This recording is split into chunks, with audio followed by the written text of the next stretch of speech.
Just in time for Christmas, Pachamama is back in the news. Sort of. Rome has said there should be a new liturgy in accordance with the Pan-Amazon Synod, focused on the things focused on at that synod and the encyclicals that came from it. Some say that this is really nothing new, but in reality, we need to go over this because the implications of a Pachamama liturgy for the Church is something important to understand as we move forward.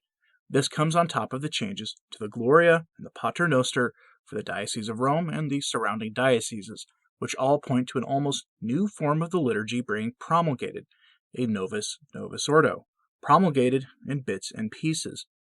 This isn't really something to ignore. So let's get into this and keep that bigger picture in mind. But before we get started, I wanted to thank the patrons and the channel members and the people who support this channel directly for their support. It has helped greatly to keep these podcasts coming, especially in these uncertain times. If you want to help for as little as $1 a month, you can join us on Patreon, Subscribestar, or by clicking that join button on YouTube. People requested that I have a P.O. box, so I have that too. In the description, you'll find details for all of that. We're heading into a time where authentically Catholic messages are going to have to be supported by the typical everyday Catholic instead of getting support from anywhere else. That's just the state of things. Anyway, thank you for your support. And now on to our topic. Late last week, Pope Francis expressed support for adapting the Church's liturgy to the needs of the Amazon. This has been done before, but it is worth noting here that when it was done in the past, the Novus Ordo remained looking like, well, the Novus Ordo. That is, to most Catholics, it remained looking like the Mass, with some liturgical music investments and the like that were unfamiliar to most Catholics. But that was in essence it. The talk of that synod was a bit different, and was spoken about as a new form of the liturgy, which, by the way, popes of the past had put a stop to being promulgated in the future. True, a pope could lift that, but it never was, which has implications for the Novus Ordo in general, but that's another topic for another time, as they say. In the days after the Amazon Synod, Cardinal Robert Sarah had some choice words for those who wished to take the Synod's purpose and adapt it to their personal needs, to put it mildly. He said that the purpose of the Synod was to spread the gospel and meet the needs of Catholics in that region of the world, which in all honesty is a fairly mundane topic in the history of the Church. It was the work of people with other aims that made this interesting and brought the Amazon Synod as a daily topic on, well, pretty much every Catholic channel, website, print outlet at the time, and anywhere else, really. The talk at that time was to create something that used local ingredients and what they said would be the Eucharist, but in reality would not be the Eucharist anymore, as the Church has said that what must be contained in the sacred bread for the Mass is rather fixed, and what the composition of the wine must be as well. Pretty straightforward stuff, except during that synod we heard talk of the Eucharist made of jicama, for example, sort of carrot or potato Eucharist that would be anything but the Eucharist. Francis came out and said something more in line with Cardinal Sarah, actually, which will make some people happy. He said that the Church should look to the Zairian liturgy that was approved decades ago as the model. As I said a moment ago, that liturgy is still recognizably Roman, in the Novus Ordo sense of Roman. Francis's statements came in a book that is set to be released in only Italian at this time on the Zairian liturgy. Sounds like very dry reading to me. From that article is this short paraphrasing segment that lets us know how that happened. The liturgical book received formal approval from the Vatican in 1988 after a long process of fostering, encouraged by the country's bishops, and by Pope Paul VI and John Paul II. Work on the Zairian Rite had begun in 1961, and the Second Vatican Council's Constitution on the Sacred Liturgy, adopted in 1963, called for liturgical adaptation. So there you go. That's all true. Sort of. Sacrosanctum Concilium can be read any way you want to read it, and only people who have done a deep dive into it see that the council document actually is why we have it where the Novus Ordo Missae looks, well, very different in different parishes in the same diocese. One such analysis of Sacrosanctum Concilium was undertaken by Christopher Ferrara, best known in Catholic circles for his work with the Fatima Center and the Remnant. In addition to being a lawyer of some repute, he has done a deep analysis of this document from the council.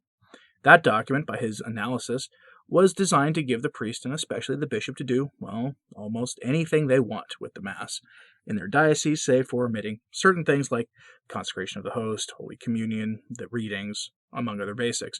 Ferrara says in an article on this that I have linked in the show notes for today that when we look at Sacrosanctum Concilium in light of the experiences of the faithful since the promulgation of the new Mass in 1970, that the conciliar document clearly was meant to be a blank check to do whatever the bishop or priest wanted with the liturgy. What amount of innovation was limited practically only to the few things I've outlined, meaning that the sky is the limit for liturgical innovation according to Chris Ferrara, and meaning that the concern of the Amazon Synod for a new liturgy really only needed a practical example of what was aimed for there in order to move forward and to do so quickly. And the Zairian rite of the Mass was the example, and Francis and company probably knew that going into the Synod. I recommend Christopher Ferrara's article on this. Again, it's in the show notes for today. Maybe even Cardinal Robert Sarah knew that, given his role in the pontifical dicastery that oversees the sacred liturgy. After the Synod, Cardinal Sarah was tasked with looking into the plausibility of developing a new liturgy, as per the request of the Synod Fathers. At that time, I assumed that Francis wasn't that concerned with the liturgy and sent the request to Sarah to make the whole topic go away, but in reality, it looks like we may be getting it in 2021 or 2022. And by we, I mean the Universal Church, and especially for those that the Synod was called to help out, at least in theory. It is worth noting here that the Sacrosanctum Concilium made no call for a change to the liturgy. But there was clearly how it was interpreted, at least after the fact. Instead of having marginally looser rubrics for what is now called the traditional Latin Mass, the Church was, we'll say, gifted a new form of the Mass and a decade of John Denver liturgical music in much of the world before John Paul II and then Cardinal Ratzinger worked to unify the Mass again. The point of having a Mass that, despite the various rites of the liturgy used, be it in the TLM or Novus Ordo or Byzantine or Maronite or Syro-Malabar rites or the numerous others, is that it should be recognizable to the layperson wherever they go, that what they are witnessing and participating in is the Mass, even if they do not understand the words being prayed or spoken by the priest. Will the Amazon rite be the same? We'll see.